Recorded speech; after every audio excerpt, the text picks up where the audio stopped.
it just opened up now. And then it says you're live, and now it says preview, and now it says live. And now it's saying racist things. What the? Something's not right. What? Oh boy. He's gonna wait for people to trickle in. Yep. Friday the 13th. I guess in honor of the murderer's holiday, my flamingo is dead. We didn't get any batteries for it in time. Oh, Trung's dead. Trung is dead. Uh-oh. But he is adorned with Christmas lights of sorts. Morning of his passing. Oh man. You know, maybe you'll come to the same conclusion too, Dominic, but like when you boil everything down, you take away all the purple prose. Like if I didn't have to go over all the details and all the weird shit that my brain can't stop me from bringing up, each of these is over in a sentence. Well, yeah, then there's no show, though. Right. So maybe I'll do that as a B-side. Like at the very end, we'll give each one a 1-sentence review, and then I'll put a time code that people can skip to. Just be like, I have literally 3 minutes. I want to hear about 3 stories in 3 minutes. It might be 6 minutes because there will be 2 of us. True. Yeah.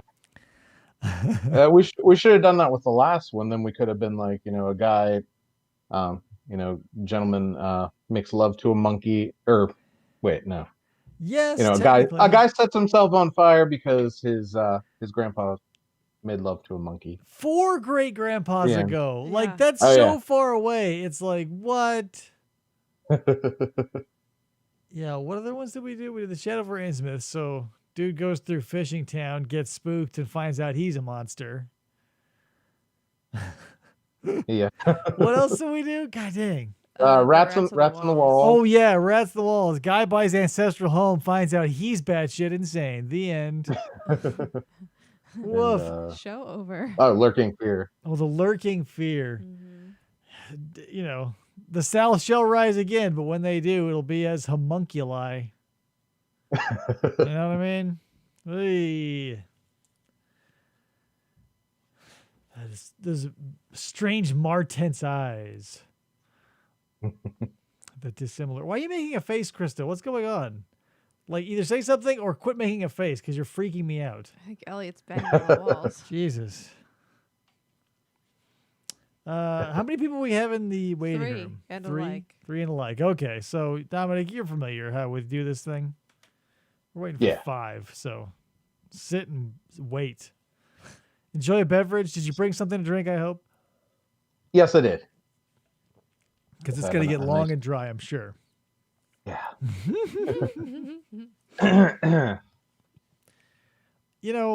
Going back over now, 2 of the 3 that I went over, because I can basically recite Randolph Carter verbatim from the back of my hand. The Unable, I forgot how like jovial and boastful it is. You forget all the goofy shit that happens in it. But anyway, I don't want to spoil too much because we're still watching and waiting for those sweet, sweet 5, or at least 4 and 4 likes. That will be 5 people equivalent. Oh, and I've got something to show off later. Boy, oh boy, we can't wait for the show to start. Boy, I can't. Oh boy. Plus, if I'm gonna wait like 7 minutes. If people don't show up by 7 minutes in, I'm gonna say we're doing it live. Damn it. We'll do it live. Do it live. I'm Bill O'Reillying it. Play us out. Oh my God, this kid. He's like a steam engine of anger. You want to go take care of him really quick? Take care of him how? Well, if you or I either have to pull his legs out and turn him the right way so he's not kicking the wall. When I put him down, he was out like a light. I think it's your fault somehow. She's gone, so I can say that. Well, now we can't really. Oh, this is all very unprofessional. I realize now we are on the air. But it's still just the logo, so don't worry about it. This is all pre-show. This is pre-game. Yeah. We gaming it. Oh man, is it cold there, Nick? It was actually. It's been up in the 70s. It's been beautiful. Oh my We had a gosh. we had a cold week, and then it warmed back up. I think now it's starting to drop again. I got to wear my leather jacket for like 3 days, and now if I'm quick, I get to wear it for 8 minutes in the morning. But by the time the afternoon rolls around, it's either look cool and dead, or like you have to run to the car and turn the AC on. Yeah. Arizona, yay! But that's the thing. I'll never complain about the heat. I'm not one of those people who ever complain about heat. I'll complain about the cold all day and night. I will bitch and moan. However, the heat I will take in stride because when it's hot, it keeps the snowbirds away, and heat's a different kind of annoyance. It's a less annoying annoyance. Yeah, I can kind of see that. Yeah, like heat kind of just fills me with rage, but like cold, like You're like a nothing you can shivering do about it. anger. It's just like Yeah.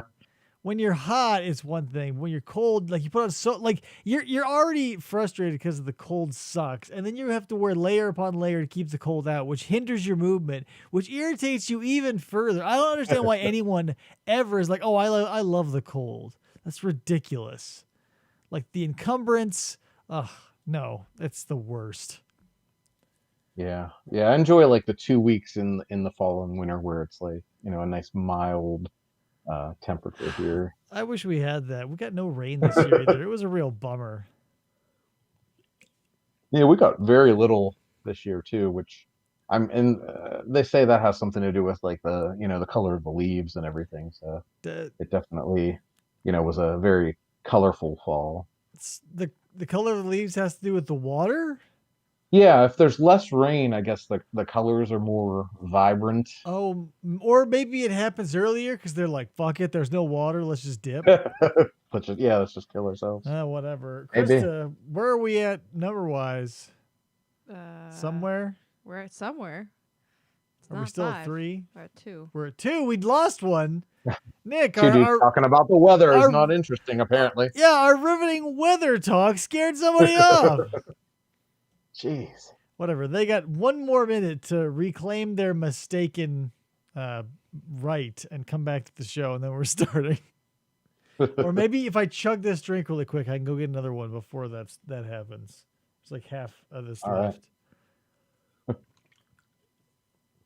It's not going to happen. Then you'll never get a word in edgewise. It's the choices we all make.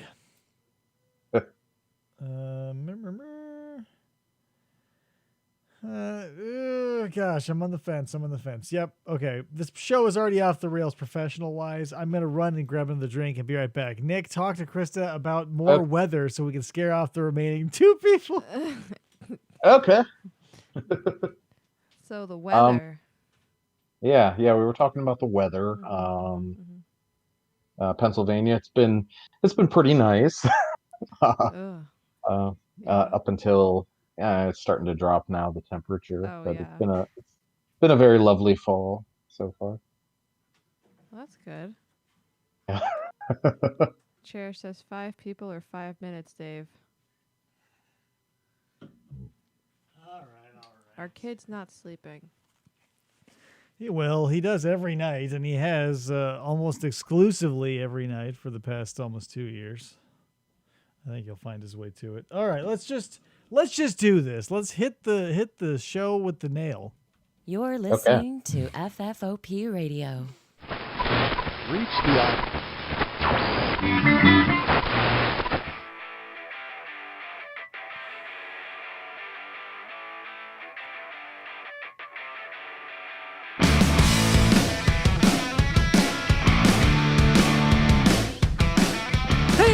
Welcome to the show. My name is Dave, and my kid's not asleep, but here we are. Obviously, welcome. The show intro has been off the rails since before we started. So let us not waste any more time. You know why we're here. I know why we're here. Let's bring him on and let's start breaking down some stories. Nick Covolo, Zoom on the show. Welcome, Nick. Oh, thank you. It is Friday the 13th, though, so Yes. you can expect some. Yeah, let's get all this housekeeping out of the way first of all. Hashtag Flamingo Friday. You can see my shirt maybe in the. This is like the worst framing I can. Whatever. So there's that. Guys, if you want, since it is Flamingo Fridays, if you want one, I've got a bunch of these flamingo stickers. It's right next to the logo. That's exactly it. If you want one, say I want one, and I'll send one to you. Because it's Flamingo Friday. He's dead. We got here. If you look back here, Nick, if you're watching the stream, I have a Jason X mask wearing a tentacled COVID mask to celebrate the holiday and the melding of cultures here. I know what you're thinking. Should we have stopped the Lovecraft thing and talked exclusively about Friday the 13th movies? I feel like we've done that enough. Yeah, So we're going to keep Lovecraft going. But we did theme this show around Friday the 13th. Loosely, it's hard. When you're dealing with cosmic horror, it does not slot well into slashing campers. Cherish says she wants a sticker. Say who? Cherish. Cherish. You got it. Coming to you live. Not live, obviously. We're going to throw it right through the camera. Yeah. Open up. Here we go. So the theme for this triple dissection is monsters of myth or man, because Jason, depending on what movie you catch him, he's either a normal kid, a normal dude who grew up 30 years in the span of 2. He is not Jason at all, or he is a demon. He is someone who's been brought back to life. So we're stretching the rules a little bit, but we've got monsters of myth or man. So, Nick, our first story, short but classic. Also, maybe it kind of fits in with the theme because the police in this story are completely ineffectual, just like in every Friday the 13th movie. Yeah. So the first story we're doing is the statement of Randolph Carter, and obviously implied by the title, and I already brought up the police. This is a story from the point of view of Randolph Carter, our Lovecraft stand-in, being taken by police who are being told a very strange story. So it starts, and the interesting thing about this story is, like all of Lovecraft stories, he tips his hand immediately, but it's done in a slightly different way, because he says, we get the sense of that he's been in this interrogation room for a while, and he's like at his wit's end. You never hear anybody's side of the story but his. And, he's just like, I'll keep telling you. I told you guys, I know it sounds crazy, but here is the story. So he writes it all down. Now, so yeah, go ahead. I was just going to say, I know we had talked before, about the Poe influence in his stories. And I think this is one where it definitely sticks out, where you have just the narrator reporting his story to like another party, and you don't know, how much you can believe or not. I mean, he's obviously in a crazed state of mind. And they found him wandering around in the. So here's the other thing. This story takes place in Florida, in a ancient in an ancient cemetery in Florida. And when you realize that, you're like, what the hell? Like, because you don't think, when I think Florida, I don't think wizards. And that's what they're in search of.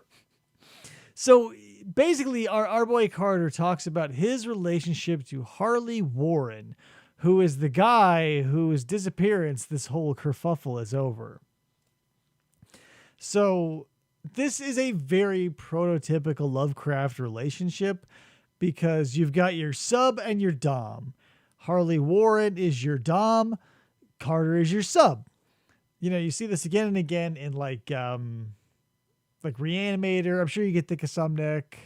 Like there's He was a big one where it was like a Folie à Deux situation.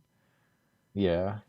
I feel like whenever you're getting told a story by a Lovecraft protagonist, there's a very good chance it's being told by the toady of someone who was getting basically strung along for the ride. Yeah. And that's kind of what this is, because he goes on to talk about, well, he's like, I was hanging out with this dude, Harley Warren, right? And he was into some zany shit. He was into these old-timey books and this magic and all this other gewgaws and whatnots. And he would order all these spices and books from all over these. And basically, he tells us without telling us that our buddy Harley Warren kind of wanted to be like his own little Florida necromancer. Essentially, because he had like forbidden tomes, all the all the books in the Lovecraft library, I feel like show up in his possession, like the Cult, the Ghouls, the Necronomicon, obviously. What was that one? Unsprechen Kulten. Yes, Unsprechen Kulten. Yeah, I feel like if you're going to live in the Lovecraftian world, you've got to own like 9 out of the 10 books that he constantly brings up. And so, it's this, basically it's a tale that weaves this narrative where, Carter gets woven deeper and deeper into Harley's narrative. So Harley says, okay, I've been putting this plan together, and they go out into this really gross, like I was saying, Florida graveyard. And they're bringing insane things. Now keep in mind when this was written was 1919. So they bring a shovel, they bring, a bunch of stuff to do a bunch of digging in a graveyard, but they bring 2 like telephone apparatuses, which to me you read like, and maybe you read this differently. To me, it reads like they are backpack, like World War I style backpack phones. And he brought a coil of wire that he says can go to the center of the earth and back. Yeah. I mean, back then, they're calling it an airstrike or something. Yeah, I have to. So it's just this like sort of comedy of errors where you have, these 2 men carrying these giant and they're made out of wood and like copper windings. These telephones, and there's one guy going, "Okay, check it out, Carter. I'm going to go down there with this phone. You stay up here because you're a total pussy." That's basically this whole like goodbye speech that Harley Warren gives to Carter. He says, there's a bunch of madness down there, Carter. He's like, you are too weak, so don't even think about coming down. But I want you to hang out up here. I'm going to go check out down there, and I'll call you on the telephone and tell you what's up. And it seems perfectly logical because they're in a graveyard in Florida in the middle of the night. A graveyard, by the way, that earlier in the story, Randolph says he can not remember where it was. He's like, I'll never be able to tell you where it was because I can't remember. Another shifty thing in his story. Did they say it was like near like Big Cypress Swamp or something it was, to that effect? When he describes it, he's like, it was out near all these things, but later they can't find it. Which is another Lovecraft thing. Like, I feel like maybe but we'll get to it. But the cleansing bolt of lightning sort of principle comes into play. So, I can't imagine, like, if this is you in this situation, you're Randolph Carter, you're basically holed up on a tombstone eating cheese and crackers while your buddy is running down into the tomb of what he says is a wizard or a sorcerer. I can't remember what he says, but a warlock. I don't think he says anything really specific about what he's looking for. He's following up on the idea that some corpses don't decay; they stay in their pristine state. That's another thing I always confuse this and the story of the Hound with, because they both take place in cemeteries. They're both super gothic, and I could have swore that because he does say, he's like, why do some corpses wax firm and plump in their grave, nigh on 100 years after they've been interned or whatever. So maybe he doesn't actually say like we're looking for a wizard, but he's definitely looking for something. Someone rather. Totally a wizard. Someone. And the fact that when they lift up the slab that covers his grave and there's like a staircase there is like, okay, this has gotten serious. And Carter's like, okay, bye. So, what's his nuts? Harvey Warren's down there, and like every Lovecraft protagonist, like every frustrating character in a movie, who you're just really quickly scream out what you're seeing. Like you're doomed. Scream out the things you are seeing and the things you're experiencing. But we get like this soliloquy of Harley Warren talking about. He's like, I'm crouched behind some masonry, and oh my god, it's so crazy. Oh my god, that's crazy here. Oh my god, look at that thing. And it's basically this tantalizing thing to Carter. And he's like, it's madness, Carter. It's the devil's work. He's like, it's nuts down here. But whatever you think or whatever you do, no matter how tantalizing it may seem, he's like, don't come down here. And just begging for Carter to go down there, obviously. So it's like 2 or 3 times Carter gets on the phone and he's like, I'm coming down there, Harley. And Warren's like, no, don't do it. And every time he chickens out for no reason. Carter's just sitting up there. He's like, I'm coming down. You're saying there's scary stuff. I'm coming down. He's like, no. Look out. There's a bunch of gremlins, but don't come down. He's like, oh, look, one of them's juggling, but don't come down here. And it's just like this yada yada back and forth. Now, I realize that the way I'm describing it, it doesn't feel like there's a lot of tension here. But when you're reading this is one of the few Lovecraft stories that when I'm done reading, really hits home. Is that the same way for you, Nick? Oh yeah. Yeah. This one, no matter how many times I read it, it's like an ice dagger, right there at the end. Whoa. Yeah, it's got some pacing, it's got some suspense, some conflict. Yeah, and all things normally missing. It's got a man at his wit's end. We've already cut through all the bullshit of the first 2 hours of the interrogation, where it's good cop and Irish cop being like, oh, box your ears. We're through all of that. And so there's basically a long silence. What's his name? Warren, he snaps at some point. He's like, there's a legion of demons and there's crazy shit down here. And, he's like, there's everything I've ever read in the Necronomicon is true. Holy shit. And he starts spouting, mythos type jargon down in this crypt. And interestingly, he starts screaming, beat it, over the telephone. He goes, beat it, Carter. It's the devil. He's like, beat it. And it seems so bizarre. And it's been pointed out in many, revisions and whatever, annotations, is that's bizarre that this guy would sort of break into this modern or rather contemporary for the time slang, where this cultured man of science, this man who was probably importing mummies and other strange shit from all over the world.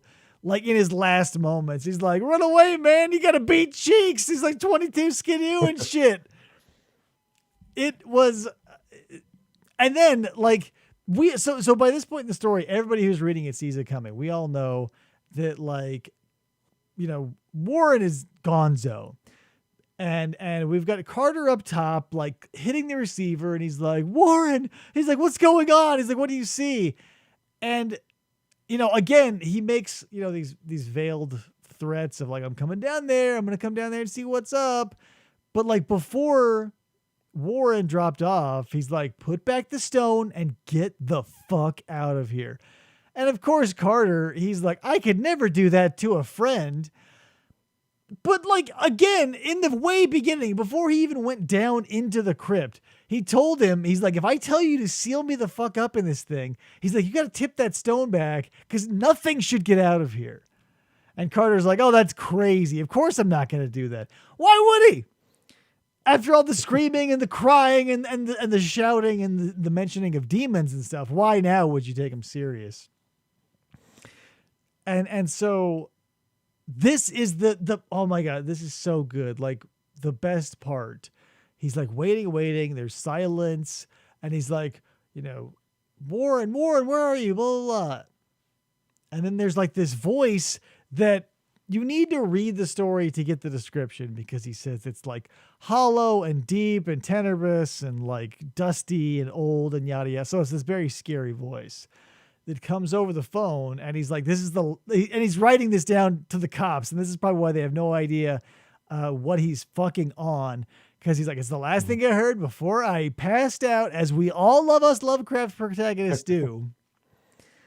He's like, the last thing I heard before I passed out was, "You fool, Warren is dead." And he just, and then cut to him being found in a field by a farmer. So, I can see why the police were having trouble with that. And they don't mention it, but I feel like if this story got like a second revision, how Lovecraft protagonists, like they figure out something, or someone close to them figures out something, and everyone who knew them tries to erase them from history. Yeah. Like that happens. So it's almost like ancient Egyptian, the lineage that Lovecraft has for zany shit happening, and then people around that person after they're gone to chisel away every mention of that person in their life. So I bet after this, because obviously Carter does not go to jail, spoiler alert. But I bet after this, and that report is put into that shelf, no one ever mentions Harley Warren again. I bet he's not an afterthought. He's just like, he was spirited away and we've forgotten. That happens all the time. He was wiped out. So, moving on. So our first monster, we don't ever see also. We just hear the voice. We kind of get that he's probably a dude who lived in Florida, who was up to no good, who had some shenanigans, and maybe, I think they hinted even having some like little minions or whatever who lived down there with him.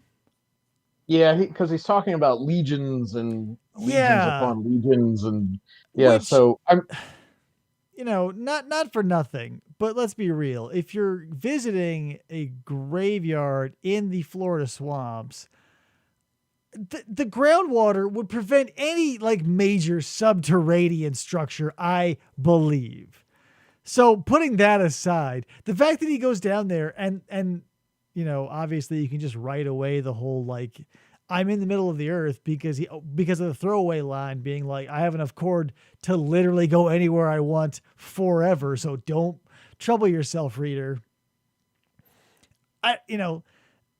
But then the story always raises so many more questions to me, because like, number one, if there are legions down there headed by this dude, what are they doing? Number two, the only thing keeping these, unknown hordes of goblins and ghouls in check was a simple stone on a grave.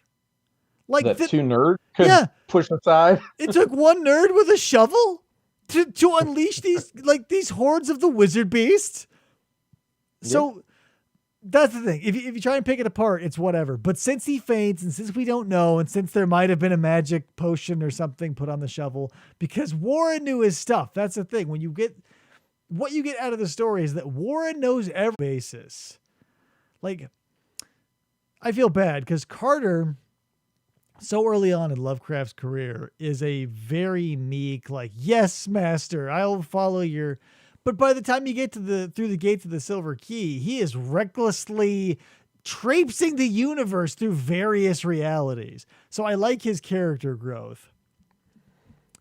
So our next story, The Unnameable. Now, so this is written in September of 1923, so a couple years after Randolph Carter. Interesting thing about this is another Carter story. And like always, the names of these people don't show up until the end of the damn story. So I'm going to spoil it for you right now.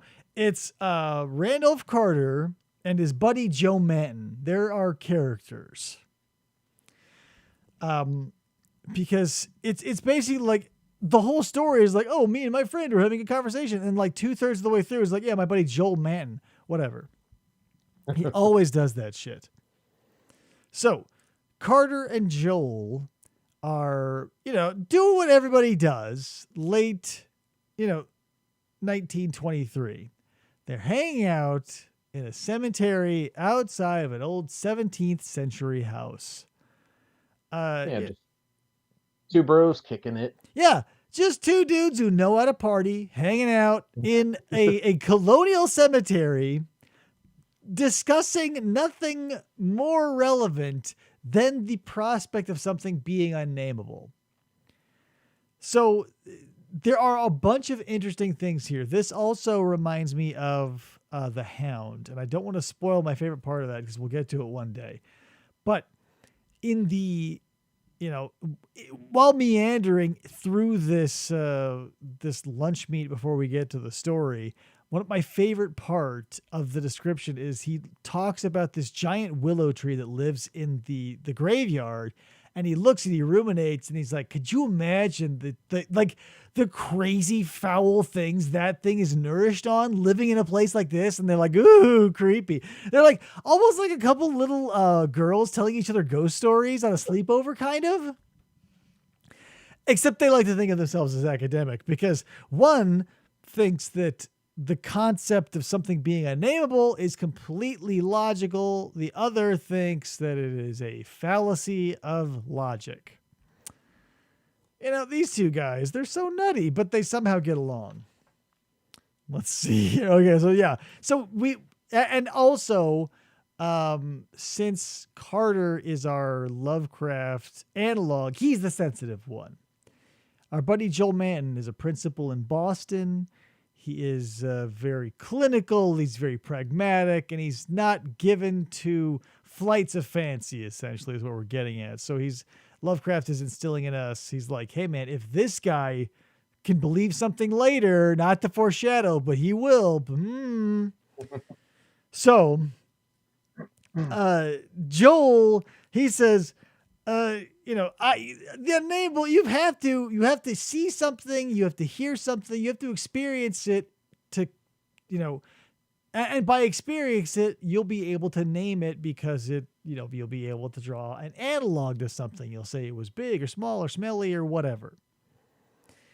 And, for all intents and purposes, he's got a sound argument, because Joel says, I believe in everything I see and what's provable. But our Lovecraft Carter character, he's like, oh, there's crazy shit out there, man. And I've been the Joel Manton in this conversation, Nick. So I feel for him, because, and I'm sure you have too. You get out into the world, and you either meet someone, or someone for a long time suddenly pulls a wild card and reveals to you they believe something completely batshit insane. And you're like, now we got to go hang out in a cemetery outside of a 17th century colonial house. But whatever. So here's one of the big things about the this story that I like. So while old Joe scoffs at Carter's assertions that unnameable can be a thing, Carter decides to tell his story that he wrote, The Attic Window. Now, this story, The Attic Window, is an allegory to an actual story. So in The Unnameable, our boy Carter writes The Attic Window in 1922, and it appeared in Whispers magazine, and was pulled from the shelves in the South and on the Pacific coast. So in real life, he wrote The Love Dead in 1919 with C.M. Eddy Jr., which got his magazine, Weird Tales, pulled from stands in, I think it was Iowa and Illinois. It was an I state. Indiana too. Yeah, it was all I's. Yeah, all the I states revolted against The Love Dead, because it is a sad story about a man driven to love corpses in the biblical sense. And he's a sad dude, and it's a dirty story. But now it feels like nothing because there's nothing. Again, it's a Lovecraft story, so nothing's ever mentioned or it's all hinted at. But it was still so ghastly that he had, like, he wrote The Unnameable in 1923 when The Love Dead happened in 1919. He had been nursing this grudge for 4 years and got it down on paper when he wrote The Unnameable. And not only that, like, his like literary allegory gets to be like, what a bunch of pussies. Milksops, I think, is what he calls them in the story, which is a great insult. Yeah, 1920s version of pussy was a milksop. Okay, so, but he says, okay, the story about, basically his story of the thing in the attic window is we don't know what it is yet, but he tells us it is based on poorly authenticated accounts from Cotton Mather's book, Marginalia Christi Americana. So he's already starting to weave in, because that's a real book. Cotton Mather's really did write that book. He was a real Quaker. He was a real dude who wrote a bunch of weird shit. So that's a real book he's pointing to. So later when he's like, also the Necronomicon, you'll be like, oh yeah, that must be real too. And a lot of people think that. So the story in that, so that's the thing. He says, he recounts the story, his story to Manton, and then we hear the story that story was based on. So the story that we're reading is so knotted and incestuous, it's bonkers.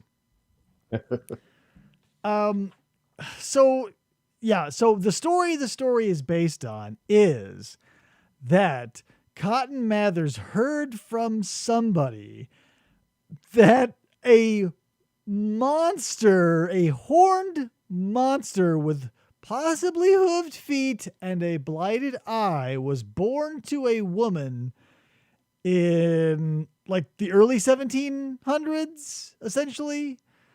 And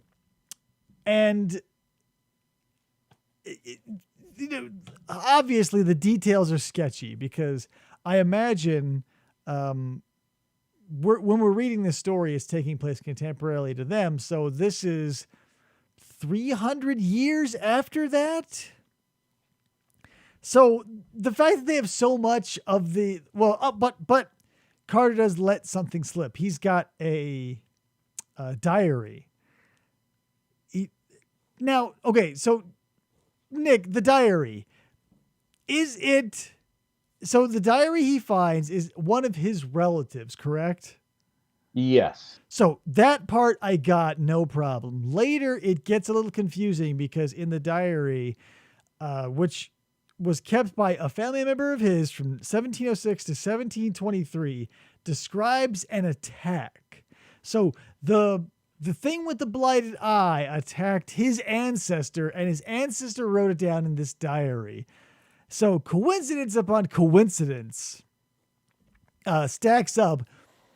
And it just so happens that the diary not only backs up all the shady details of Cotton Mather's story, it goes on to like really flesh out the story. And basically what we're looking at is we got a monster in Boston or wherever they're at. Like, what was the town they were in? Because the principal was from Boston. Oh, maybe they were in Arkham. Were they in Arkham? Yes, they were. Okay, so because I think in the Silver Key he mentions a bad situation he got in Boston or in Arkham. Yeah. Okay. So that's the thing. So they must have been visiting Arkham for the lovely 17th century houses adjacent to the graveyards. Yes. But so we got the diary. Then he goes on to tell there's another story. Now keep in mind, the diary his family member kept was from 1706 to 1723. The next story that involves this creature is from 1793, when a boy went stargraving mad after looking in a window. And that's all we know at this point in the story. And it just feels very... when I would in this story, I would rather be Joel Manton hearing the actual story instead of hearing the meandering. And then I said this sort of structure. Cause like, let's be honest.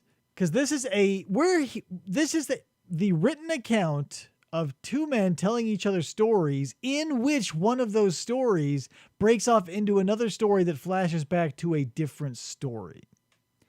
And all of it revolves around the fact that we've got historical Revolutionary War era documentation that there's a weird monster living in a house somewhere at this point.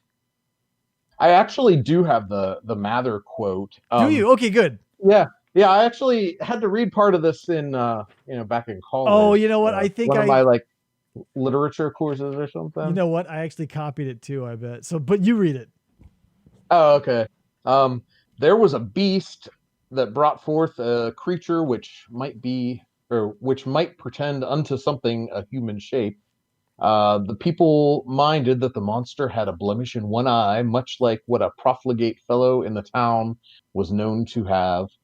This fellow was hereupon examined, and upon his examination confessed his infamous bestialities, for which he was deservedly executed. Yes. So, okay, so that's I'm surprised because that's not the quote I got. The quote I got was from Cotton Mather. Okay, so in Cotton Mather, in that what Lovecraft calls his demoniac sixth book, which no one should read after dark, minced no words as he flung forth his anathema. So, stern as a Jewish prophet and laconically unamazed as none since his day could be, he told of a beast that had brought forth. Oh yeah, okay, so yeah. I wanted that top part too because I love the fact that he was like, stern as a Jewish prophet and all this other stuff. So to really drive home, like he was so honest, he could have been preaching religion.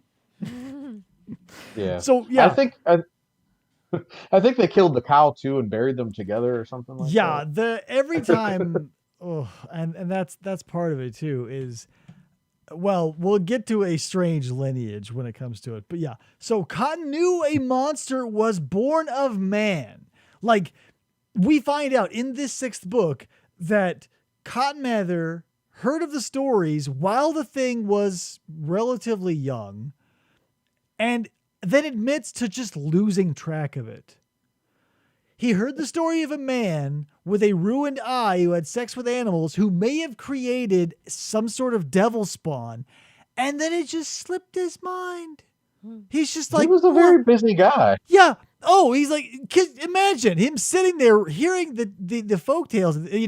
It's extremely tall. It's got goat horns and this brutish face. It's got cloven hooves, for Christ's sake, and the paws of an ape. And he goes, oh my God. And then like as soon as he's done writing that missive, like he just sits back in his chair and falls and like rolls out the door off to another adventure. Like he just forgets. He's a monster. I hear there's a snake that has two heads, like one on each side. Yeah, maybe he gotta go check that out. He might have run to Oklahoma to check out the Curse of Yig. Yeah, maybe. But okay, so then Randolph drops this little bon mot. So in the diary in 1710, his ancestor writes of a postman who came across a man running through the hills and marshes, chasing after something, yelling, and he was chasing something the postman couldn't quite make out. And this man lived in this house that the monster lived in. So he was the guy. Or he was like whatever. Grandpa. He was the grandpa. And he was basically taking care of this monster. So, the rumors swirl. We have this monster who is shut up in this attic. And we also get the double whammy of this old-timey wives' tale.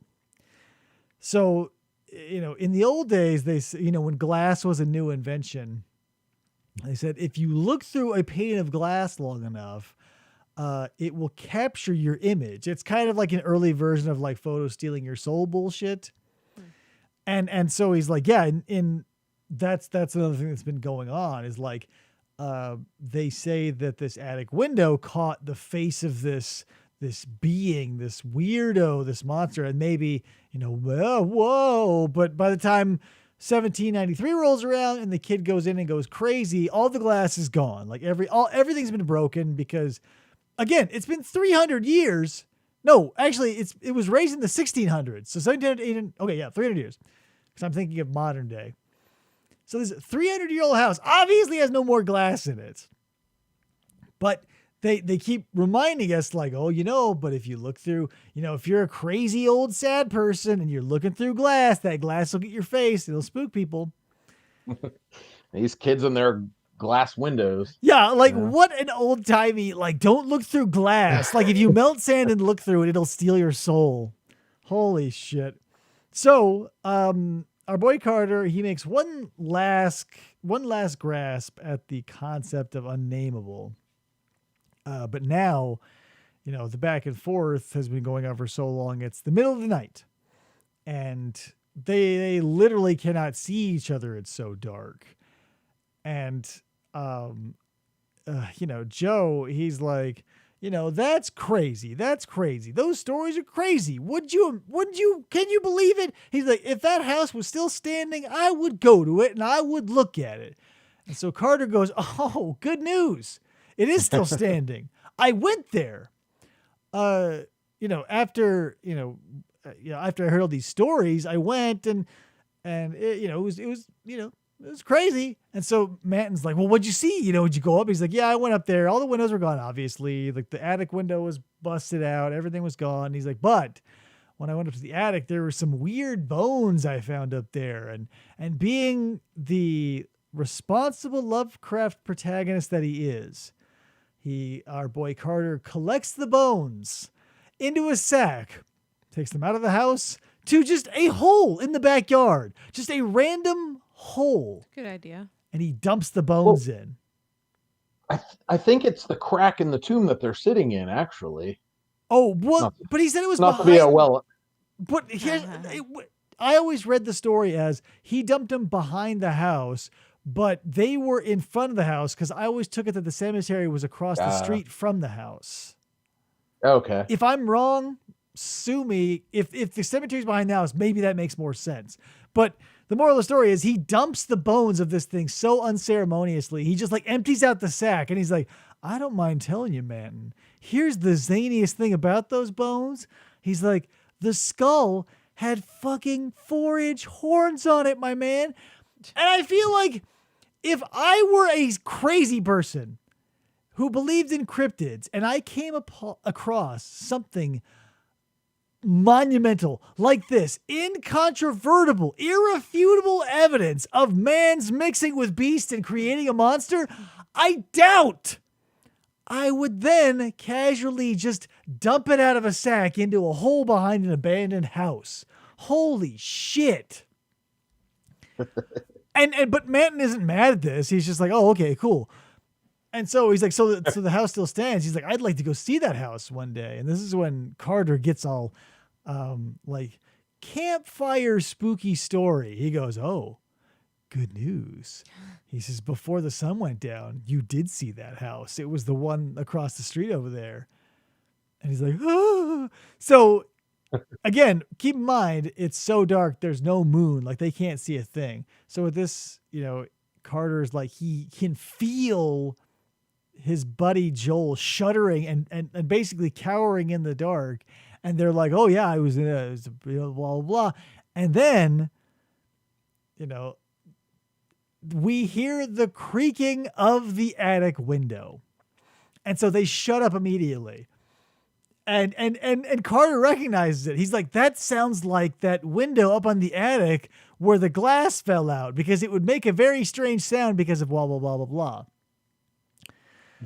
And they have a bad time out in that cemetery that night, because the next thing they know is waking up in St. Mary's Hospital. Oh. Now, correct me if I'm wrong, Nick, but is not St. Mary's also the hospital they take Herbert West and his protege? I think so, yeah. I'm almost positive. Since it's in Arkham, that makes sense now. But yeah, I think St. Mary's is maybe the best hospital in Arkham because everybody goes there. But yeah, so they wake up in St. Mary's Hospital. Another farmer found these dudes. They were found on a farm, wandering around noon the next day. And, basically... There's a bunch of hemming and hawing. The doctors come in and cluck over them. Manton has gotten the worst of it, though. Manton has scratches, bumps, bruises, abrasions, a strange imprint on his back as if he were stomped on by a cloven hoof. How strange. And his chest had been he had two strange lacerations in his chest as if by horns. So after some deliberation, the doctors come to the only logical explanation. He was attacked by a bull. That makes sense. He's on a farm. Yeah, they were attacked by a bull out in the middle of the night in a cemetery. Mm-hmm. And so all these doctors leave. And Carter, he's like, oh, my God. Like, because you look at him, you're like, what the fuck? He's like, those scratches on your chest, those horns. He's like, was that what it like? Was it like a bull? And, Manton goes unhinged. He goes, it was a jelly, it was a vapor, it was a winged devil, it was a demon, it was a blubbity bleebity, it was a smoke and a yacht of this and of that. And he goes, it's Carter. It was unnameable. And basically Carter, I imagine in this scenario, they're both in traction, like Looney Tunes style, like arms and legs. And like Carter just being like, count it. And like one of his arms suspended above his head, be like, gotcha, bitch. But that's the thing. Like, we spent almost all of this story describing this thing. So at the end, and not only that, but we've got multiple generations of this thing. However, with your hypothesis that the bones were dumped in the graveyard, maybe he got resurrected. But here's the thing. How did he get back up to the attic? So we have two scenarios. One is the scientific one in which our monster man has sex with other animals, thus diluting the man part of his monsterness over the generations for the last 300 years. Or when Carter dumped the bones, they somehow magicked themselves back to monster form and he ran up to the attic. If I'm trying to think, I believe that we're actually, like, when they're talking about the monster, after the old guy's taking care of it, it's running around peeking in windows. It attacks Carter's ancestor, and I think it attacks other people too. And then it's basically like a local Jersey devil. Like, it's their local cryptid, and everybody knows where it lives and where it came from because it is aforementioned, highly documented at this point. And I think at one point Carter says that he thinks it died, and then it's the monster's ghost. Yeah, and that's when it becomes unnameable, levels up into a ghost monster. Yeah, and now that you bring that up, his pontification seemed doubly stupid because he goes, "I guess it must have died," when he himself later goes on to say he found a skull with fucking horns on it. Yeah. So. And plus, I keep saying this, but it's not a small fact. It's been 300 years, and it was nothing more than a drunk peasant having sex with the beasts of the field. This isn't Nyarlathotep. This is a farmer and whiskey. This isn't mythos. This is like backwoods hillbilly shit. But the fact that it was some things have far-reaching consequences. Right. But here's also, since there is no mention of the mythos in this, there's no Cthulhu, there's no Nyarlathotep, there's no great old ones, yada, yada, yada. This is simply just like a Revolutionary War era tall tale that just so happens to be true. And not only was it true, that it has lasted like to the present day. So, again, this story is a short one and also kind of a kick in the dick because you don't get any explanation. But since it is based, so long ago, I don't know. It has the feel of an old myth because it's sex with animals that produces something. It's got like the gothic feel of the cemetery and the Poe aspect of it all. I don't know. If I spent too much time on it, I could probably pick out like, because we all know that Lovecraft was into Roman and Greek mythology, and obviously the ancient Egyptians as well. So it's obviously a big conglomeration here.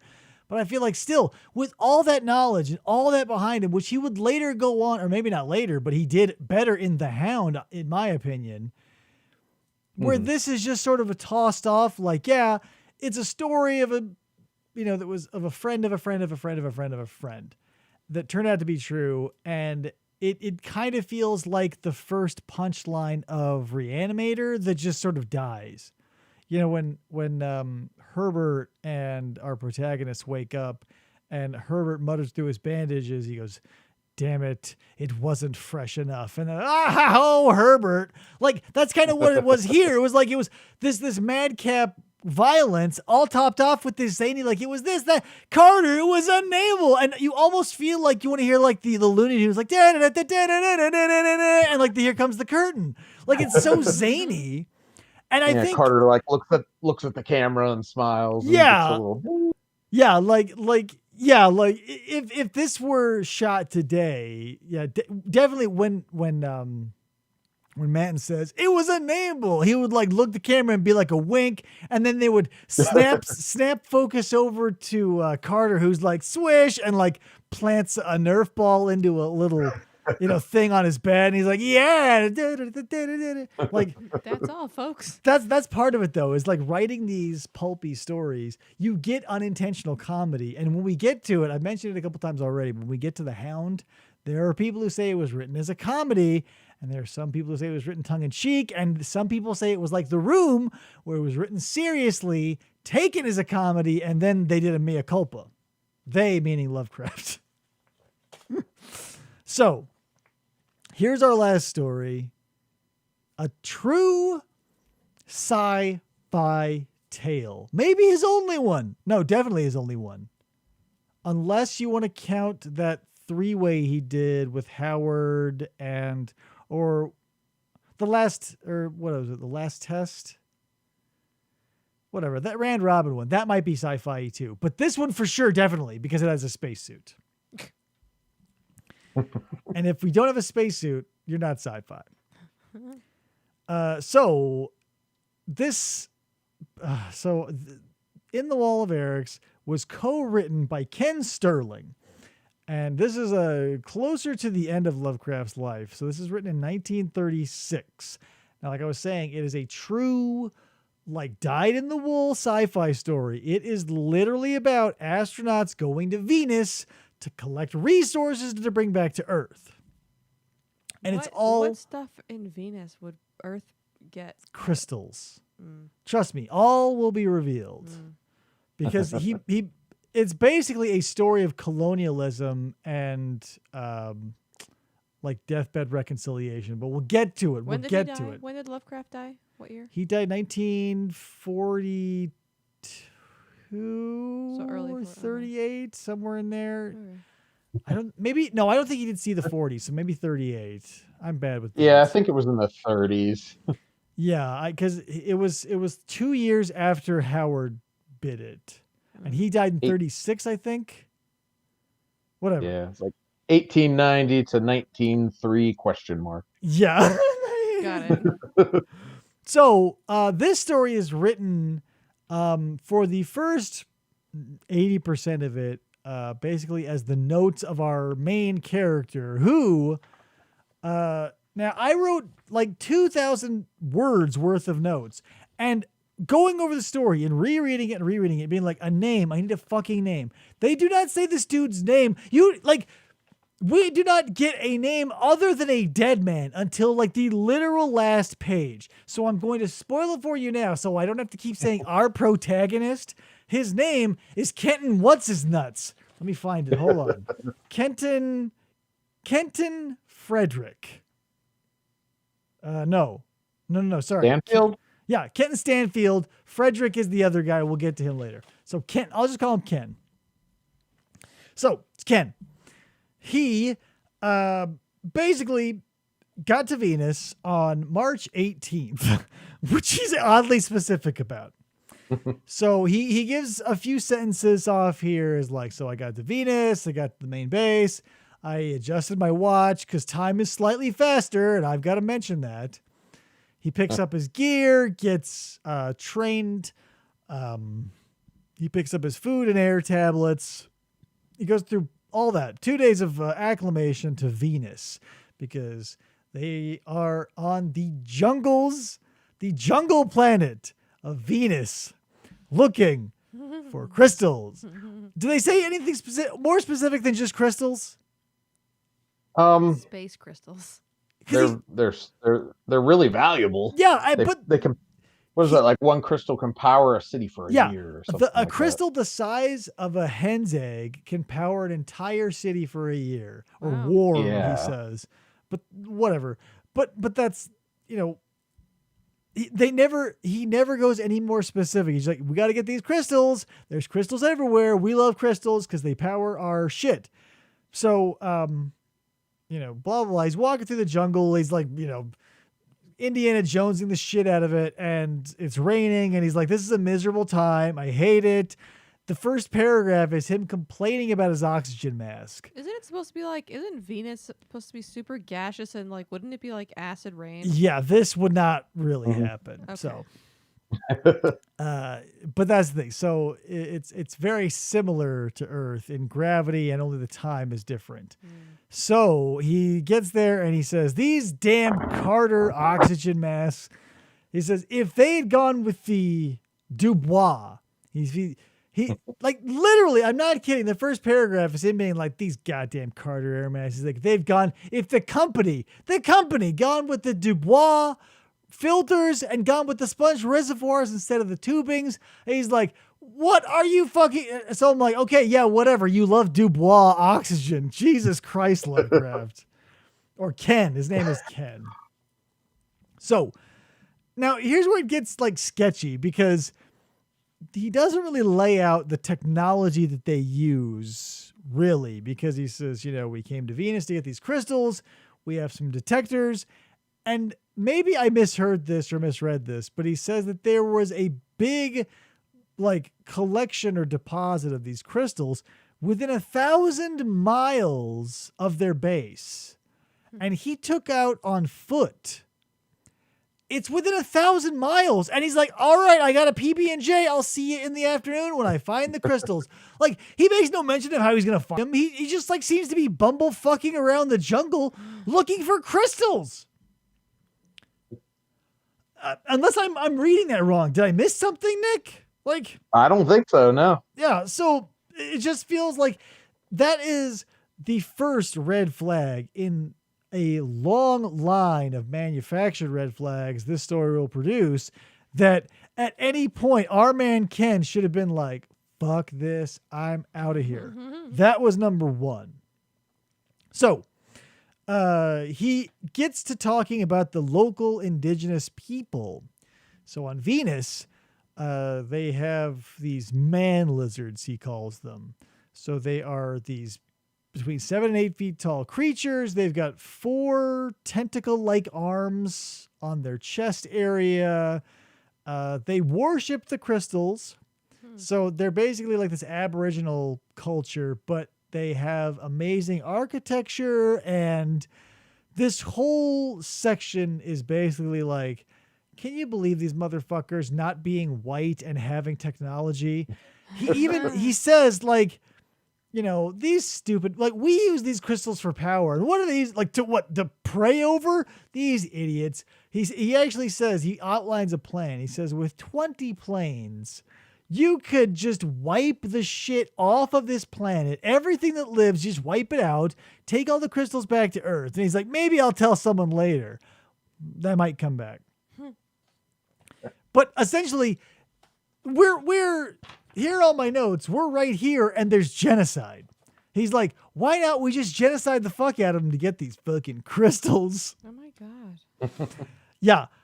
So now, also, he goes on to further explain that the man lizards have access to blow darts and spears. And like to further illustrate like how pathetic and childish they are, he's like, he encounters them several times where they're shooting darts at him, but either they are so weak and or his leather, he wears a leather spacesuit. Either the darts are so weak or his leather spacesuit is so strong, they merely bounce off, causing him minor irritation. Hey, he has a very strong leather. These are 7 foot tall monsters, and they're like, boop, like from a bush. Not like rip them apart, whatever. A couple of times in the story, he's like, these damn darts and everything. You lizard men. Get out of here. Yeah, it's basically like a dude like roaming through an island nation, like destroying it, not giving a fuck until like it's way too late. So, and then he, this part, so they try to do a clever girl on him. 3 of them show up and try to like box him in, and they're gonna rough him up a little bit. And at this point, beforehand, made no mention, but at this point he pulls out his flamethrower and just blasts all 3 of them to cinder. He's like, yeah, they thought they had one up on me, but little did they know I had like flaming death, and I just cut him down like wheat in a field. He just had a flamethrower Yes! on himself, on his person. And he's like, yeah, I just pulled out the company flamethrower and cut him down. It's made of leather. Probably. Oh my God. So they must have coughed up for the Dubois flamethrower. yeah, because Have that kind of quality. and he's just like calmly, he's like, cuts him down. So he's also curious about how they became the dominant species, because he's like, they're so stupid. He's like, they're so stupid. They don't talk. You don't ever hear them. It's like, how did they even, like, whatever? Like, how do they build buildings? He like, at points, he's like, there must have been an alien race or an elder race that did all this stuff for them that they just sort of co-opted and came into. He gives them literally no credit. He's such a dick, Ken. Even his name is Dick. Ken. Yeah, Kendall. Dick name. Kensington, Ken, whatever. Ken Kenton J. Kenton, Stanfield. Yes. Kenton J. Stanfield. So he's running around in his leather suit, and he's like, now it's time for lunch. And here's the thing. Later in the story, he will go on to tell us that without the use of his oxygen mask, a man will die in under 30 seconds breathing Martian air. And so you would imagine that their masks are airtight on their face. So this next part is going to be confusing. Because he's sitting there eating his space cheese and crackers, and he starts tripping balls. He's like, the world starts thumping. He's like, colors were melting in and out of each other. He's like, there's weird, wacky shit. And in the only example of him using critical thinking, in the midst of this drug trip, he says, oh, wait, yeah, we heard about this in the training center. It's the crazy psychedelic plant, the hallucinogen plant. Yeah. So he goes, all right, just got to calm down and walk it out. Because he knows once he walks past the breadth of the expanse that this plant can produce its gas, he'll come down. So he says he's like walking for hours, and he's like, whoa, like Lucy in the Sky with Diamonds all the way through this forest. And so he finally starts to come down from his trip, and he's like, interesting cultural reference, possibly. He looks down and realizes he was only out of his mind on acid for half an hour, not hours like he thought. But what time is it, Nick? I don't know. You don't know? This is 4:20, baby. When he comes out of his drug haze, he looks down and tells us, as the audience looking at his watch, that it's 4:20 and he was blazing on Venus, bro.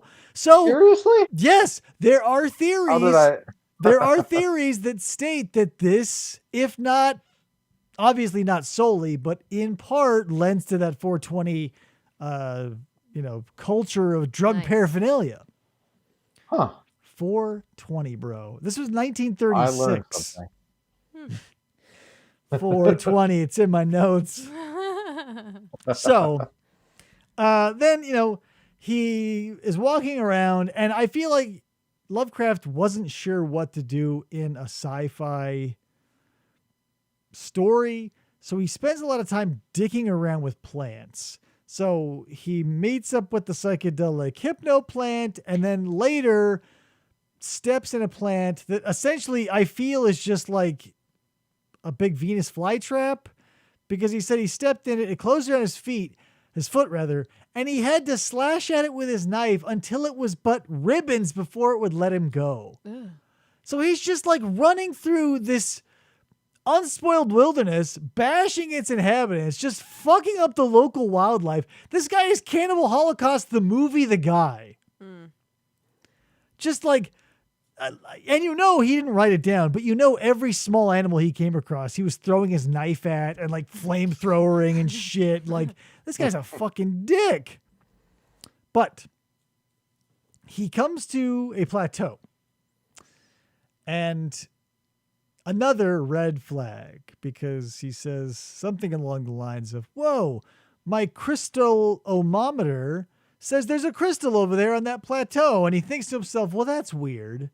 He says most of the crystals, nay, all of the crystal deposits we found have been in the jungles or in mountains like craggy outcrops. He's like, we've never, ever, ever found one in a plateau. Well. Let's get it.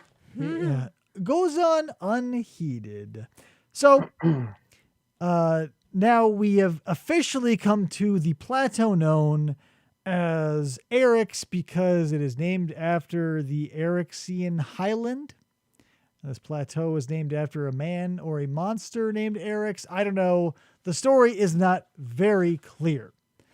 Let's see. So at this point in my note, I say, how can the idiots of this planet simply worship it and not exploit it? So our dude Ken goes back to bashing the lizard men. He calls them idiots. He's like, at this point in the story is when he says that he drops the line of the one can power the city for whatever.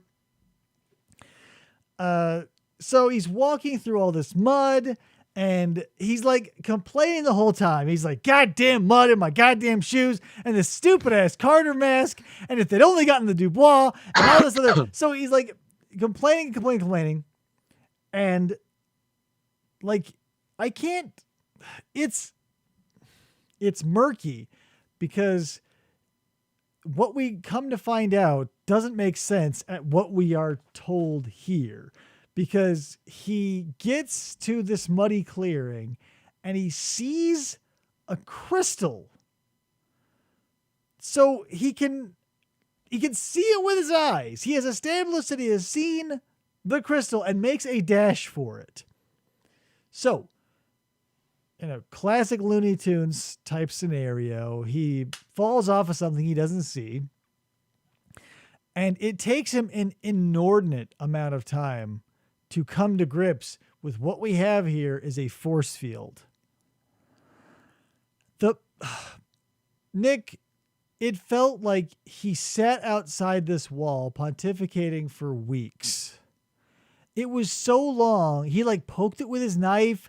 He even mentions like early on, after he bounces off, sees nothing, and is like poking it with a knife. He goes, this might be one of those newfangled fields of force, if you will, that certain governments use to keep out weirdos when they go to, yeah, it's exactly that. And he like, after we described, you know, we now then firmly established it is a force field. And he's like, it's crazy. Because when I touch it, it's smooth as glass.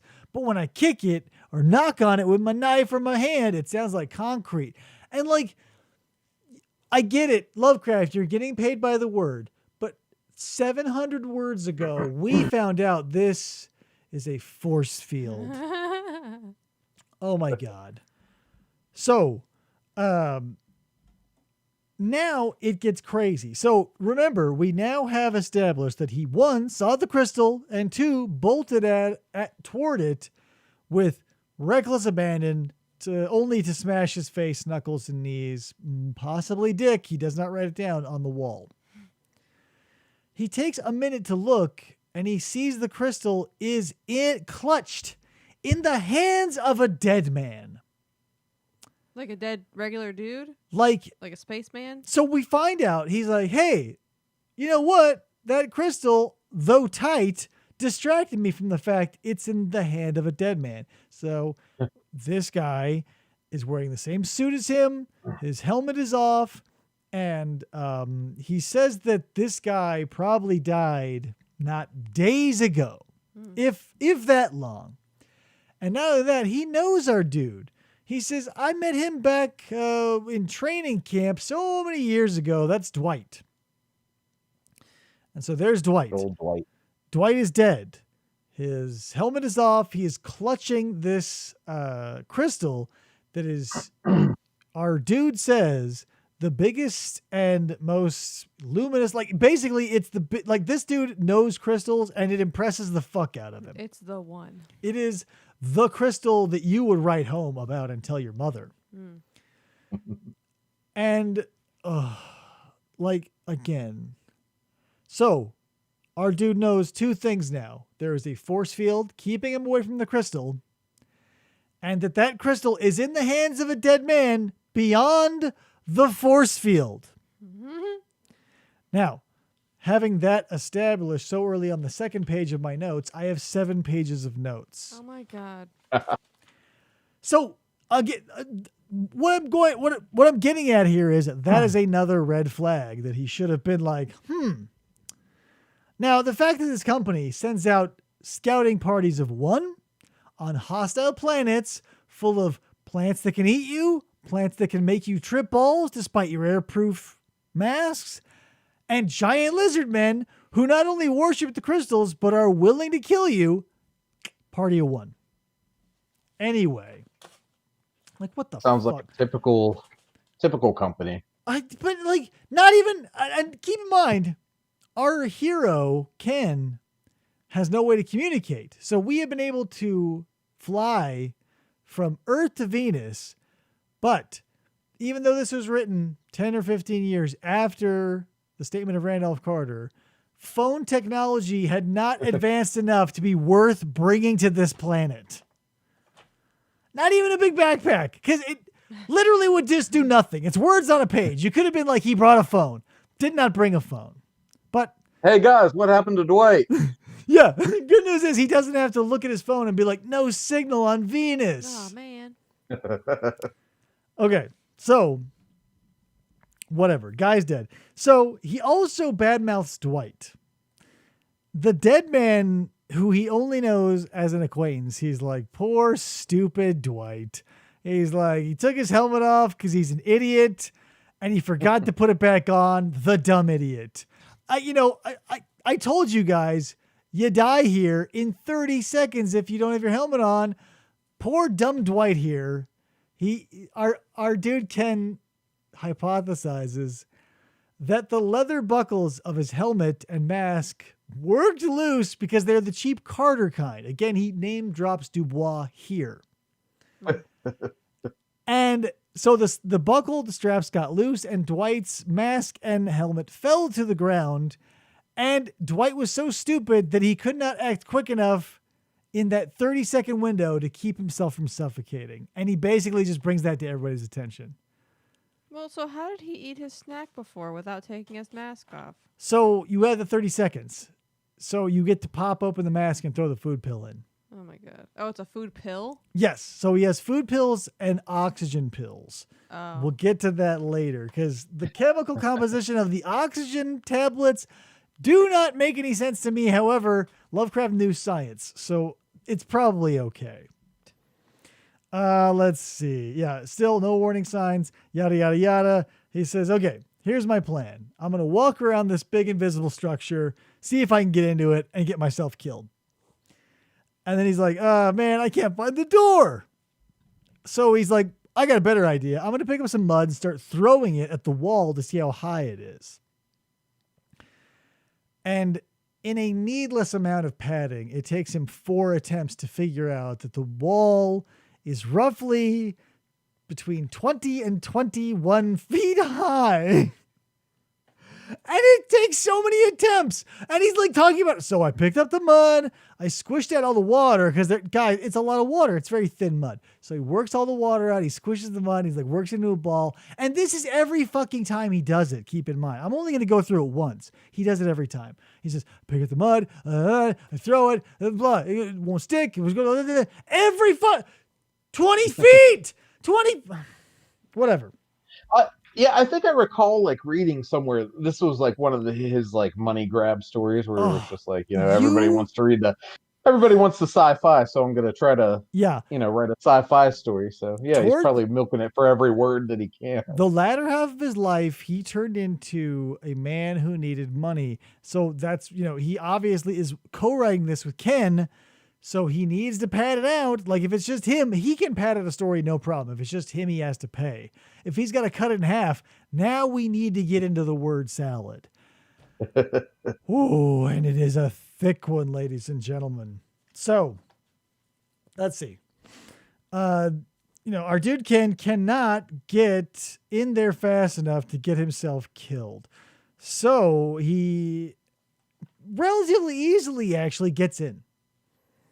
He finds, because what we're led to believe is that the structure is concrete, it is solid, it is unmoving. So when he goes in, I have to believe that the only way, it's so depressing. It's Nick, this, it's simply a maze. It's simply a maze. And spoiler alert, he dies in it. He dies as Dwight died in a simple maze that is less than 100 yards of whatever. Moral of the story is he gets in there, he gets up to Dwight's corpse, and he's like, poor, stupid Dwight. He takes another opportunity to remind everybody how stupid Dwight is. And then he makes more hypotheses about how stupid he was, and maybe he wasn't stupid when he died, but he got like thirsty or hungry or ran out of air or whatever. So he gives him a little credit. So we are now at a very pivotal point in this man's life. He has walked in the 15 feet to the maze and picked up the crystal and is holding it in his hand, puts it in his pocket. He now has two options. He can do a 180, walk straight out, tell his commanding officers he found a crystal, and go home a hero. Or he can take what little time he has to investigate the interior of an invisible alien maze. Can you guess which he chose, Krista? I already forgot the first one. It's called In the Walls of Eric's. He goes in the walls. And dies in the wall. What follows is the longest, most meandering, most frustrating story of a man who can't get out of a maze to literally save his life, but can 100% of the time, without fail, make his way back to the center of the maze, no problem. And that's where Dwight is? Is that where Dwight is? No, Dwight's by the exit. All he had to do was take the crystal, say, thanks, Dwight, and leave. He then spends the next 4 days running around a maze, making notes, thinking about leaving traps, eating food pills, trying to dig holes, running through his food, running through his oxygen, and his oxygen is labeled as potassium chlorate tablets. Now, is there a way to take potassium chlorate and turn it into oxygen? Chemist, you be the judge. But Lovecraft knew science, so I'm not gonna. I can't go against him. Yeah. So I'm not a big sci-fi guy myself, so no, and maybe that's like known to like the sci-fi community. But this has got to be sci-fax though, because I bet the internet says potassium chloride decomposes to form potassium chlorate decomposes to form potassium chloride, KCI, and oxygen gas. So it breaks down into separate elements. So I bet the Carter, with its dual tube system, funnels the oxygen to the face and the potassium chloride out the ass, possibly. Mm. Yeah. And he's still wearing a leather suit, by the way. This, honestly, I've got a lot of notes here, but it would just be more of the same. Let's be real. He spends time in a maze that you can easily get out of. Nick, let me tell you a story. And Okay. when I was a child, McDonald's released a VHS tape centered around Halloween. And it was fun, but it was also informative because it told you as a kid, like, wear protective, reflective gear, yada, yada, yada. But at some point, our characters, Ronald and the gang, Grimace included, and that weird fry dog, they get stuck in a haunted house, and therein lies a giant maze. And Ronald said the smartest thing I think anyone has ever said regarding mazes. He said, no matter where you are in a maze, if you stick at your left hand and run it along the left wall, eventually you'll get the fuck out of that motherfucker. Because unless the maze ends in a pit where you fall into the depths of Tartarus, you're going to get out. Because, like, Junior Jumble, if you do a maze and think about it, if you touch the side of the wall, even like if you enter the maze and keep your hand on the wall, you're going to go all the way through that thing. It may take you 1,000,000 years, but you are guaranteed to get out. This story takes place in the future, where there is space travel, where there is subjugation of lizard men, and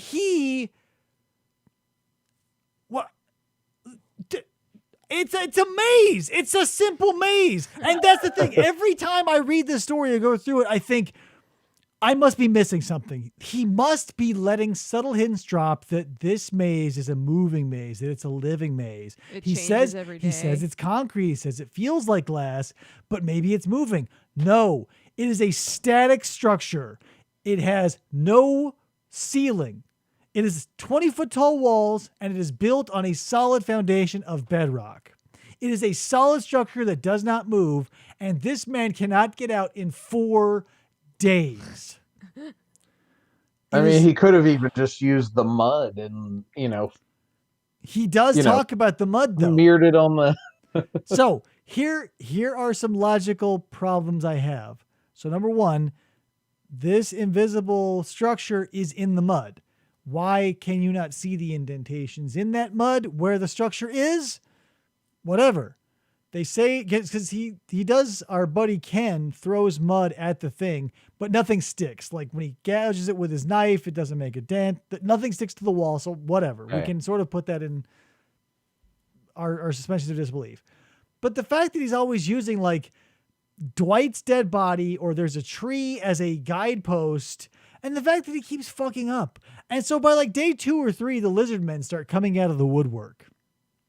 And so I've got a couple of theories here, Nick. Maybe you know, or can put a nail in this coffin. So the lizard men start showing up, and he describes them a little more for us. He's like, well, they're not actually reptilian, other than the fact that like they have flat heads and they're green. We get, they don't talk, but he's starting to suspect that the flailing of their limbs is a type of communication. So we have a nonverbal species that he ascertains is laughing at him because they're all on the outside of the maze, and he's like, they're all, wiggling their arms. And, he needn't have bothered. But when they start showing up and they're all wiggling and they're watching him, and he thinks that he's essentially like this rat in this maze, and they're all laughing, he shakes his fist savagely at them, which only makes them laugh more. Like, if you're a lizard monster on the outside of this thing and this dude is fucked and you're just laughing your ass off and he goes, yeah, of course you're going to laugh. Oh my God. So that's something that these lizard men do too, so our dude surmises that if they didn't build this, it predated them. And so here are our 2 theories. Our 2 theories are the lizard men show up outside of the maze in case he finds his way out so they can beat him to death and replace the crystal in the center. Or are they familiar with the maze and are they rooting for him to escape with the crystal? So that they can take it? Yes. Because when we touch in with Dwight like 3 or 4 times during this story, And so like day 1, he's fresh. Day 2, the maggots and stuff have shown up. By day 3, he's a full-blown skeleton, and his uniform is being broken down by all the weird things in the water. And at one point, he even like begs, he like pleads. He says, I wish some carnivorous predator of the jungle could come and like scent me out, because then I could watch where he was coming in. They could follow, like I'd fucking kill it with my knife or my pistol or my flamethrower, and then I walk the fuck out of here, but nothing ever comes in. So that's when I got the hypothesis that the walls of Eryx predate the lizard men, and that is why I think... Why haven't they tried to go in there, though? Because maybe they also understand that it is inescapable. Because that's the thing. If it were any other maze, any literal rat could have gone in, got the crystal, and come back out. But we're led to believe that it is confounding enough that a modern, smart, space-traveling man dies, and then his friend shows up and dies also. So that's the thing. I don't know, because I don't know if the crystal was ever in that center chamber that he mentions either, because when we see the crystal, we find it in the dead hands of Dwight. So is it just a simple, like, some culture built this to fuck with people? They put a crystal in there. When you grab it, you can carry it wherever, but you die, but the crystal always stays and someone's always going in after it. Or is it the lizard men? Did they make this thing just to fuck over some people? I don't know. It's very nebulous. I mean, what do you think, Nick? I kind of agree with you. I think it's, it was there previously. I mean, given what we know about Lovecraft, he loves civilizations on top of civilizations, and if the lizard people are using primitive weapons, you would, and that's what I'm probably saying. Would not. I think it's heavily implied that one of our cosmos ether-faring old one type species hit Venus, because I know the Yuggoth are on Pluto, and they might have had. So whatever, there's in later stories, they do mention there is a base on Venus. So this might be Yuggoth and or pre-Yuggoth civilization style shit that the lizard men just sort of co-opted. So it's totally possible that they were just on the outside being like, oh, another one got in. Yay. Like, so who knows? But that's the thing. As he gets closer to the end, he sort of realizes he's not going to get out. He's tried everything. His scroll making notes has been no help, and he starts to break down, not only physically and mentally, but also ethically, because he starts to get to the point where, like, he realizes since his life is over, he's like, let's be real with everybody in the room. We don't need these crystals. Full disclosure, we should leave them alone. The lizard men have their own thing going on. We don't need their power. We're just so greedy and thirsty. Like, they're not, they have an intelligence of their own. They obviously have. So we see a character take a full 180-degree spin on his racist heels, which, incidentally, most people lay at Ken Sterling's feet. However, it does not change the fact that our character has this ethical epiphany and this awakening. And not only does he have this epiphany, he writes it down. He makes chronicle of it. He's like, we don't need it. Please stop. He's like, this is wrong. It's happened a million times on Earth. This is bullshit. And so his plan is to get his scroll, to throw it up over the 20 feet so that someone can get it. But then reality sets in. He's too weak to throw it. And even if he could, there's no, guarantee the man lizards, he calls them, wouldn't come and destroy it. So he currently is also carrying the crystal? Yes, he's still got the crystal. Why doesn't he just drop the crystal and try and leave? Because that's the whole point. I don't think it's because the structure never changes. The opening, as we will learn, all of the rigid structures are in place because when we'll just get to it. So I don't think the crystal plays a role in being stuck or not, and I'll tell you why later. So our dude, after having all these epiphanies, he looks at the crystal. He's like, these man lizards, they have their own thoughts, feelings, and emotions. Please remember me after I die. Blech. So the next entry in our story is from another character. It's from a dude named... What's his name? Oh, this is the report of Wesley P. Miller.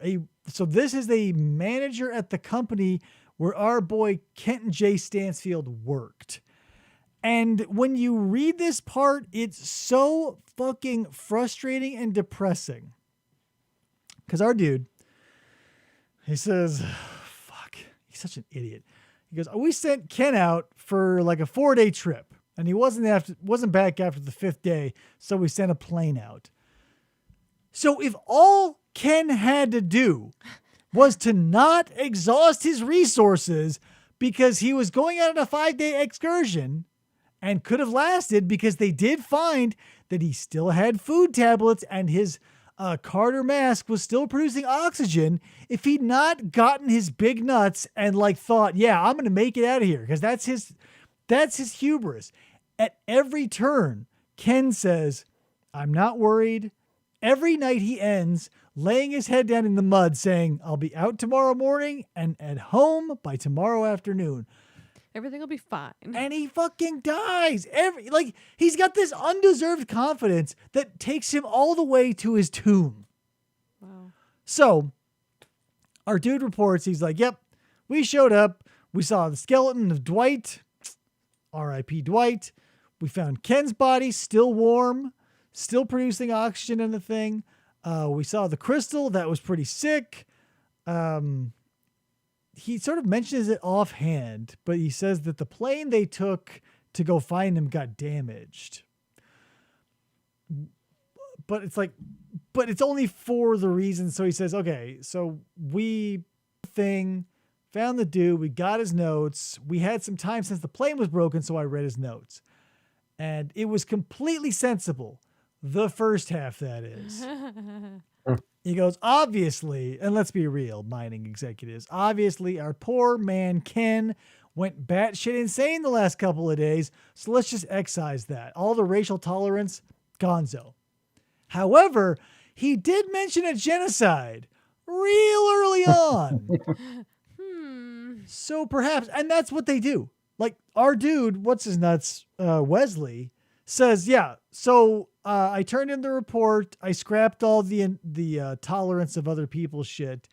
And yeah, that's what we're going to do. We're basically just going to bring fire and brimstone to this unknown culture and blast through them, take all the crystals, and then we'll just probably leave because then we won't need to stay on Venus anymore. It's as simple as that. And so our man, who has this beautiful arc of horrible xenophobia and crippling racism and overcoming the odds to, pass along a message. And the dude comes after him. He's like, no one needs to see this. And then the nut punch of all nut punches is how he closes out his report. He's like, yeah, so when we got in there, there was Dwight's skeleton. So we grabbed that. It was literally less than 15 feet from the door. And then inside a little further was what's-his-nuts, our buddy Ken. And he's like, you know what's crazy? He's like, both of them were less than 30 feet from the door. Isn't that nuts? Well, good night, dear diary. It's just this sad, this bureaucratic sign-off of these two men who undoubtedly Dwight must have had a similar stupid realization and arc. And it's all summed up by this pencil pusher who is like, isn't it funny that they died so close to freedom? Good night. What a dick. This story is so frustrating. But they killed all the people? Oh, yeah. There was a mass genocide on the man lizards. Before they went and got the crystal. So I wonder if... Oh, no. So what they did was they... when the first plane was damaged, they called for a second plane, and on that second plane, they brought explosives and power tools and just demolished the invisible wall. Oh. They literally, like, in Fenton's thing, he's like, why don't we just blow this fucker up? And he's like, yeah, let's blow this fucker up. And they do. They blow it up. And so, yeah, and that's the thing. It also feels like, so Lovecraft had the story for, like, the first third. Like, Sterling wrestles it back for, like, the part where it's like, all races should live in harmony. And then that hard left where it's like, nope, genocide. That's when Lovecraft was able to get the paper back from him and be like, no. And they all died because they were monsters. But I will give it one or two things. Two if I can think of the other one. The first thing, since it is a Lovecraft sci-fi story, like legit sci-fi, like traveling through space and using foreign technologies, made by man, not aliens. I think it is a must read if you're a Lovecraft fan. However, it's not that great because it does feel like he's coasting to get that paycheck, and the crippling stupidity, the blindsiding acceptance of other cultures, and then the complete decimation of said culture after the fact feels like a 1-2 punch. The fact that our dude strolled through his life with an impenetrable confidence at every point, dogging the man lizards, dogging poor Dwight's dead body, only to die the very same way when salvation was so close on so many occasions. It's frustrating, is what I'm getting at. So the monster of the story, I think, is Ken. That's deep, man. But I mean, what else can you take away from this? There's no real big, deep anything. None of the Mythos characters show up. This feels to me, this is the Friday the 13th part 5 of the Lovecraft collection. It's, you can be like, is that Jason? Is that Jason? And then by the end you rip off the mask and it's not Jason at all. And it wasn't very good. It was really long and you could have gone without it. And a bunch of other stuff. And full circle on Friday the 13th. Yeah, that's the thing. I think Randolph Carter is our Tommy Jarvis to tie it in.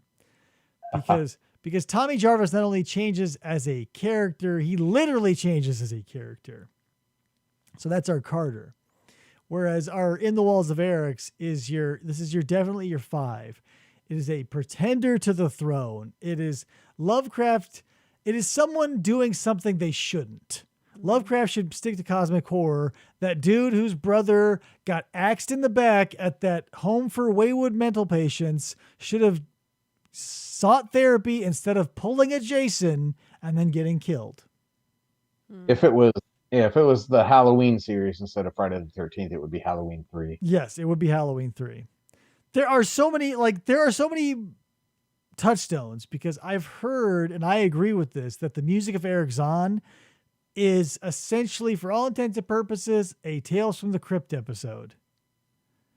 And that the true Lovecraft story is the shit that Eric Zahn wrote down that was whipped out that window. This is a little inside baseball for those of you not into Lovecraft, but trust me, it makes sense. So we did it. We did our 2 Tommy Jarvises and we did our part 5. It's probably going to be another 20 years before I touch back in with the Eric story again, because there are 2 types of Lovecraft story. They're the type that you forget about and you touch back on. You think, how could I have forgotten? And the types that you read, again, you're like, oh, that is why I tried to forget. Oh, and then there are the ones that you don't want to admit to yourself that you love because everyone's like, those are the most racist ones. Like, this is a little off the beaten path, but are you familiar with I can't forget who he teamed up with. It might have been Hazel Heald, but it was a story called Medusa's Coil. Yeah. So that one I found insanely enjoyable because I love Southern I imagine that the main character's dad is like an old timey like Colonel Sanders style plantation owner because it takes place in the South, and it's incredibly racist, and it takes place in the deepest heart of dark Africa, and yada yada yada at some points. But the characters are compelling despite how they are described. Because what's her name? It's not, her name isn't Cleopatra. What's the girl's name? Medusa. Oh, Shit. Anyway, they say she's a voodoo priestess and all this other gobbledygook. But she is a very powerful and in control character. She may get disparaged because of her sex and race because of the time. However, in the story, she is a supremely powerful character. Whose name I fucking forget. Margarine. Marceline? I want to say it's Margarine. Marceline. I'm trying to look it up, but it's only giving me like the son's name. Dennis. She was the whole point of the thing. Anywho, guys, how long has it been? A long time? That has been our Monsters of Myth or Man Lovecraft dissection episode in this series of things that I said before. We're going to have to think of another theme for the next one. I think the problem with Carter is I would love to do his... Marceline. Not Margarine. Sorry. Marceline. Marceline. Marceline, that woman, she had bewitched my son. Isn't that the name of the like princess or something in the not the regular show? The one with the dog. That's Adventure Time? Yeah. Marceline is like the vampire girl, isn't she? Yes. I've spent the last 2 weeks watching cartoons about mythology, so it's all a mush. Like, I got nothing. I know there's a spirit in France who flies around and scares people off of battles because she shrieks, and it's all a mush. Moral of the story is a retrospective of Randolph Carter's life would be interesting, but it would be so dense. And let's be honest with each other, Through the Gates of the Silver Key is dry and pretty dull. If you're not into like the whole like astral and metaphysics of it all, where he talks about slicing the cone, and in every slice there's a different Randolph. Jesus. There's a single cell Randolph, and an alien Randolph, and a Neolithic Randolph, and a futuristic Randolph, and that seems like a whole thing. Yeah, don't get me wrong, it's interesting, but my favorite part of that story is the fact that he sort of gets to travel through time, because we meet him at the beginning of the story as a curmudgeonly old man. And he like gets to walk into a forest and flash a silver key at Yog-Sothoth and just travel back in time to when slavery was okay and he had a black nanny. Oh. Which, we can talk about it if we get to it. But yeah, he uses a silver key to contact Yog-Sothoth, who is the gate and the key and the gatekeeper to the key and the gate. And he walks through them and he's like, oh, hey, I'm 7 years old. And there's his like, I want to say he doesn't, but I feel like he does use his peasant vernacular he is so wont to use with his, I feel like you know where I'm getting at. He makes the maid very stereotypical. But, whatever. Like, that's the thing. If people were scared and it was the 20s and it was... Well, yeah, it's the times that... Yeah. I get that everybody's got their sticking point with somebody, but as long as that's the thing, everybody knows Cthulhu and everybody knows the Necronomicon. Beyond that, they don't give a fuck. They go like, oh, does it come with like plushy slippers? Yeah, I'm sold. Anyway, Nick, thanks for coming on and talking about these Lovecraft stories, man. Absolutely, I had a great time. I think that, the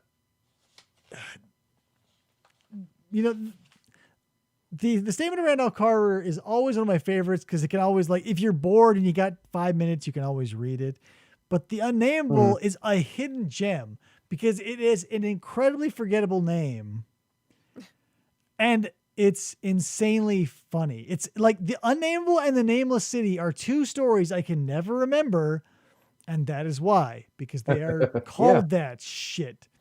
Anyway, Nick, do you want to recommend anything to our listeners and or viewers? As a honorary staff recommendation or whatever, I'm going to double down and say, remember, I've got a whole bunch of these stickers. If you want one, I got a bunch. Yeah, sure. So what do you got? What do you want to plug to our audience? Well, let's see here. There's a band. They're from Pennsylvania. I just kind of discovered them recently. Okay.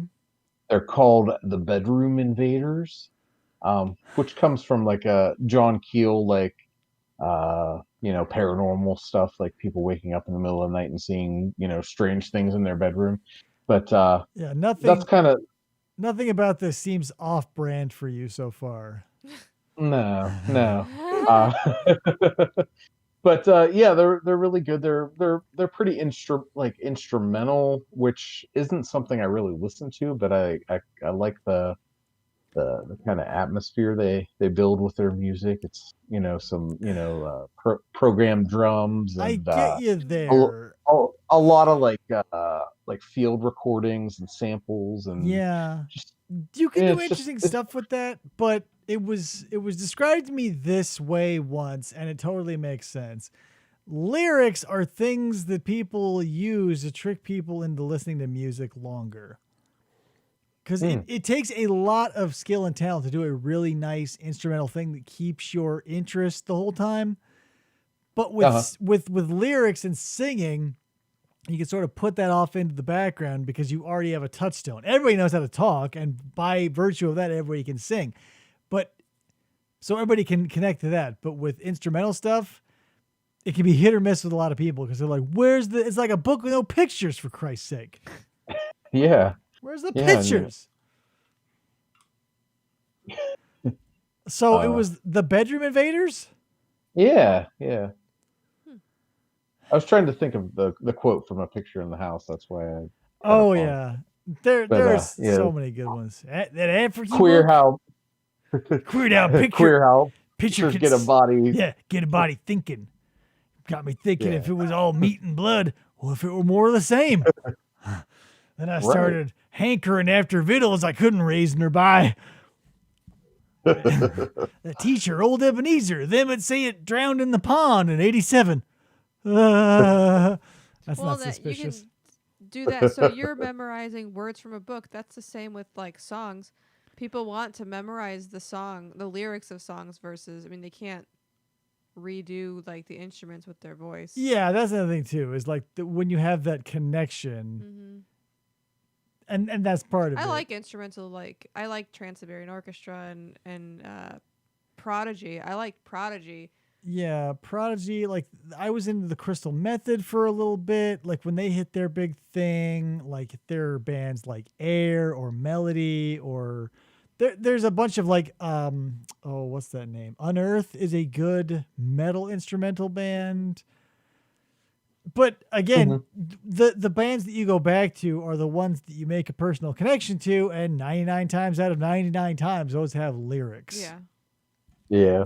Like, unless you're one of these weird guitar freaks or whatever, and you like obsess over the technicalities of the musicianship or whatever, then you're a wild card. But most of us are like, where are the words about sad? Anyway, guys, also, I've been doing a lot of 3D printing lately. So if you want to join the church, I have these Patrick Buddhas. God, I wish I remembered what your religion is. The Church of I Can't Believe This Shit. Oh, okay. I am the founding member and reverend of the Church of I Can't Believe This Shit, established 2020, the dumpster fire of years. All hail his holiness. Me, I guess. Patrick. No, Patrick is only our figurehead. He's not. He's like the Emperor of Japan. There's no real power. He's just someone you throw money at, and then I come get it later. Got it. Like when you put money in the collection plate of church, that doesn't go to Jesus. Like some guy is like whoop right in the pocket. What? Those wafers don't get paid for by What? Jesus Or the wine. or the wine. Oh, jeez. Mm. I don't know what to do now. We got real deep for a second. Yeah. Sorry, I didn't mean to cause you this crisis of faith. Guys, I'm gonna have questions from some people tomorrow. not to go off topic, but I'm going to tell you a short story. Okay. So I received a letter at my work that was addressed to the place that I work, in the name of the business that I work. So I open it up, and it's a typed letter with a copy of the Watchtower. And it says, "Hi, my name is such and such. I'm with the Church of Jehovah's Witness and blah, blah, blah. Here's the good news. The Bible is real. Please read it. I'm sure you'll be turned around. If you have any questions about our faith," she says, "if you have any questions, feel free," she said, "to call, text, or email me." So it's been a real struggle these past few days. When do I email her, number one? What do I email her, number two? Because I'm going to not get a second chance. So do I come out swinging heavy and ask the big questions like, why is it that Jehovah's Witnesses only allow 144,000 people into heaven when there are literally a billion alive right now? Why are you still proselytizing if the chances are so slim? But whatever. So, but that's the thing. I don't want to come off sounding like a dick, but this person did send a letter asking for it. That's true. So am I absolved? I don't know. Also, do I want this Jehovah's Witness getting my email address and flooding me with watchtowers? No. I think you make a new email. I love Jehovah's Witnesses at Yahoo. Yes. Thinking about converting at gmail.com. But yeah, like the balls. Someone paid 50 cents to send me a watchtower. And not just your office. I'm sure they did it to like. Oh, it was at a form least letter. It was like nobody's gonna remember this, but back in the day, you used to get chain letters where someone would send you something and be like, "Hey, here's $1. Send $1 to me and 3 other people, and eventually we'll all be millionaires." Mm-hmm. It was like that. Oh my god. But for Jesus, Right. not for money. Anyway, guys, yeah, I've been wrapping it up for like 40 minutes now. So I will talk to you all later. Thank you for showing up. Nick, once again, thank you for Lovecraft did it up. And we will see you next time